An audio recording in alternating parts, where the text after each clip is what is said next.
and thank you for coming. I have been a faculty member at Stony Brook University for the past 17 years, and it has been such a blessing. It has been such a wonderful journey. And tonight, I am not going to focus on that journey. I can tell you that I have made some choices that are not rational, but for the most part, I can tell you I feel like I've achieved some success. And that's what tonight is about. I want you to learn how to define success. So what I wanted to say is, it's not about me. I'm not going to talk about my journey. It's about you, and it's not even about you. It's about all of us.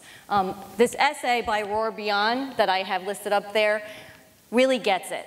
What we need in society more than anything else is wisdom. What we need is successful people. We need people who know how to define success, to define their goals, and then to work toward them. So if I leave you with one piece of information tonight, one piece of wisdom, it is let's get rational. And rational is purposeful, non-passive, above-average attitude. So economists, that's Adam Smith over there in that picture, and he's looking at the world around him. Economics began as a philosophy. Adam Smith is a philosopher. And what we do is we go outside and we look at the world around us and we ask, how does that work and how can we make it better? And that's exactly what Adam Smith had done. And we use math. We do use mathematical models. That's what we're known for. But it's just a tool to help us to write structured framework for predicting things. Sorry. So we're able to create these models to model behavior for individuals, for families, for households, for organizations, for society. So what I have to say today applies to anybody as an individual, as a family member, or as a leader or a policymaker.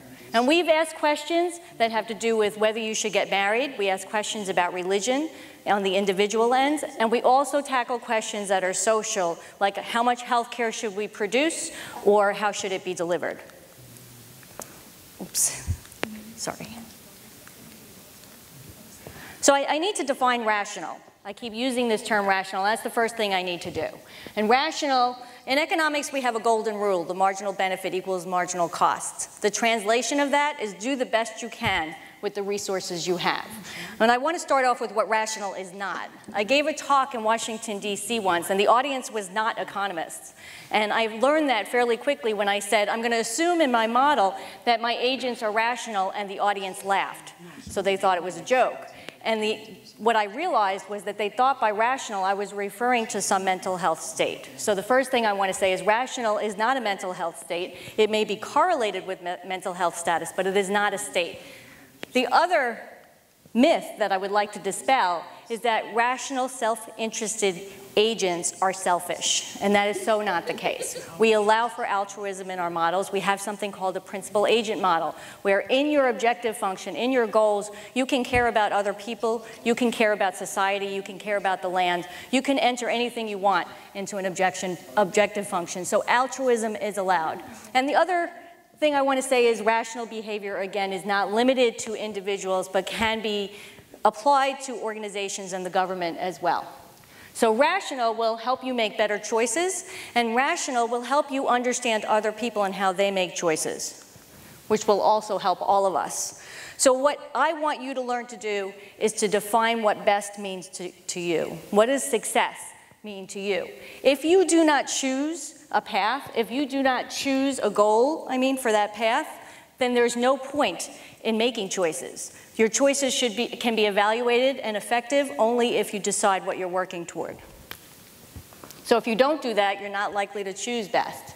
So I'm going to do a little bit of economic theory, but it's going to be very simplified. I'm going to start off, I'm going to present two models of behavior, one for the consumer, which is individual behavior, and one for society, which is social behavior. The first one here is individual. And what we typically do in our models, particularly on the business end, is we're trying to predict how people make choices when they're consuming goods and services. And that's what we call the demand side of things. So I'm not going to focus on utility means satisfaction. I'm not going to focus on goals that are about how much apples versus oranges I should buy. I'm going to focus on utility over a state of being. So we can also model life choices, how much education I should invest in. So the social problem is one that we all have to make together as an economy. Now, individuals don't get to set the agenda for society. That's what our decision makers get paid for. That's what our leaders get paid for. But we do get to vote. What society should be doing is maximizing social welfare. So very much like the individual problem, they need to set goals. And in their objective function, they're going to have things like citizens, types of citizens, land, labor, capital. These are all things we want to protect in our economy. How much weight we put on those various components of our objective functions or our goals is what we call a normative issue. It's an opinion. And again, we don't get to set that. What we do get to do is vote for policymakers and leaders that agree with, that align their objectives with our own. So we define best from the social setting based on the goals that underlie the policies that we're siding with. So the choice that policymakers get to make is policies to allocate resources effectively. Now I have this concept up there, the mixed economy. The United States is a mixed economy. That means that we rely on price or ability to pay, willingness to pay, whatever you want to call it, to ration our resources. That's capitalism. We rely on that mechanism for most of our goods and services, and we're okay with that. And yes, I did use the R word. We ration for all goods and services in the United States. Everybody does. As long as you have scarcity, you need to decide who's going to get what. When the market fails to bring about what the people want, when we're unhappy with the allocation that comes out of a capitalist market, that's when the government intervenes in a mixed economy. So much of the decisions that we need to worry about, I just realized this is going ahead without me, is going to be when the market fails and the market doesn't bring about what the people want. So we don't see people protesting in Washington because they can't afford Starbucks. But we do see them protesting in Washington if there are issues over education or over health care. So that was the right one. So Victor Fuchs is a prominent health economist that I often use when I teach health economics and public policy. And this is one of my favorite quotes of Victor Fuchs. If you don't know where you're going, any road will get you there. The point is, if you don't set a goal, then all policies work, right? Or no policies work. Because the only way you can define success or effectiveness is if you decide how you're going to measure effectiveness, and that's going to be based on whether the policy meets your goals or not. And the reason I have apples and oranges up here is oftentimes when we disagree over various policies, it's because we disagree about the underlying objectives about those policies. And I will talk about that a little bit further. But here's some examples of some competing policies. We know that there are shortages for fuel. We know that we have a goal of increasing fuel to meet fuel demands. But we have alternatives available to us that we can choose from for meeting that demand. And that could be fossil fuels, which is the traditional way, or renewables. And what policymakers might disagree about is either, I think all of us agree that we want fuel production, but what we might disagree about are the trade-offs for those alternatives, because some of them will maximize consumption today with little thought for the future, and some of them will place more weight on our land resources or the environment. So those are just some examples of where we might be aligning ourselves with policies based on the weights that we put on the trade-offs. If we don't give any thought to what those weights are, how much we value the environment relative to fuel consumption and fuel prices today, then we really can't assess those policies. The same thing with Social Security reform. That was one of the most glaring cases, in my opinion, and maybe that's because I worked for the Social Security Administration when this was at its hottest. But this just keeps going ahead. Sorry. Social Security, the policies were between privatization or working with the system we have, which is pay-as-you-go. The system we have is social assistance and social insurance, which is about redistribution, whereas a privatization plan would be a savings plan to encourage savings into the future for individuals. Very different goals. Okay, so I wrote this paper that I'm turning into a book that's going to be more generally about public goods, and it's called Where the Streets Have No Name, Finding Direction in Healthcare Reform. And I just wanted to throw this out there as an example. We started off in the 1980s calling it a healthcare cost crisis. The focus was on cost, and that was because medical price inflation was rising at a rate much faster than the general rate of inflation. We were in the 8 to 9% range. And so the government and society decided, all over the media you saw, that it was about minimizing costs. So tongue-in-cheek, some economists from the Netherlands wrote a paper and said, well, if you treat diabetics, it can be very effective. If you treat people who are sick, it can be effective if your goal is to promote better health. However, if your goal is to minimize costs, let them die, because it's much cheaper. So perverse incentives can result from the wrong objectives. After the cost crisis, we started calling it an access crisis because of the 47+ million people who are uninsured. And then we tried managed care. And then we had this issue where we may be giving a little to everybody, but there's no quality, or there was a quality sorting problem. So what I want to argue is what happened with healthcare, and the reason we have such difficulty in healthcare is because we don't really know what we're working toward. And if we don't know what we're working toward, anything will get us there, as Victor Fuchs had said. So maximizing population health is not the same thing as maximizing social welfare. In Canada and in England, they ration based on health need because they want to maximize population health. That means we're going to put our resources into patients that are going to benefit the most in terms of quality of life years. There is no right or wrong. The decision about what you're working toward is an opinion, and that's why we vote. You can maximize social welfare, which is very much like a capitalist model where you allow people to trade off some of their health for consumption today. If I want to smoke today, that's my right. So the challenge with trying to go with that goal is measuring people's preferences. So what are we producing and what are we maximizing are important questions whenever you're looking at policy. Some of the goals that I've seen that underlie education reform right now are things like maximizing graduation rates, test scores. Are these the outcomes that we truly care about? Or are they indicators of something? Would there be perverse incentives for maximizing graduation rates? I'll leave that for you to think about. So there's some mornings where I wake up and I just say, why do I bother? Especially when, so now I'm getting into, are we rational? Is there evidence of irrationality? And so when I read the newspaper and hear that people don't know the difference between the Affordable Care Act and Obamacare, that there is no difference, or that Medicare is run by the government, I get frustrated.